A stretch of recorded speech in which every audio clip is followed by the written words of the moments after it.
गणेशोत्सवात वसई तालुक्यातील शिरवली गावात सारीपाटाचा डाव मांडला जात असून पालघर जिल्ह्यात याच गावात हा खेळ खेळला जात असल्याने वसईत हा कुतूहलाचा विषय ठरला आहे। ही परंपरा जपण्यासाठी कुटुंबातील व्यक्तींनी सारीपाटाचा डाव मांडला होता।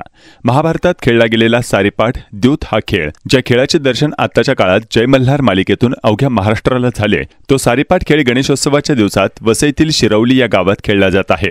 मागील 82 वर्षांपासून दर गणेशोत्सवात हा खेळ खेळला जात असून आजही ही परंपरा सुरू आहे। महत्त्वाचे म्हणजे हा खेळ पालघर जिल्ह्यात एकमेव फक्त शिरवली गावात आणि गणेशोत्सवातच खेळला जातो। या खेळासाठी कापडी सारीपाट वापरला जात असून सोंगट्या म्हणून लाकडी सोंगट्यांचा वापर केला जातो। लाकडी सोंगट्या कापडी पाटावर ठेवून हा खेळ सुरू होतो।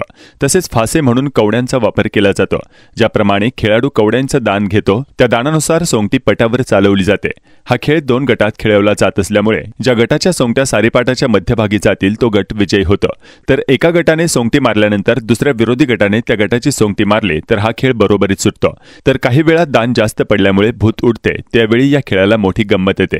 या खेळात एक डाव पूर्ण होण्यासाठी 4 तास लागतात। विशेष म्हणजे या खेळात पैशांचा वापर केला जात नाही।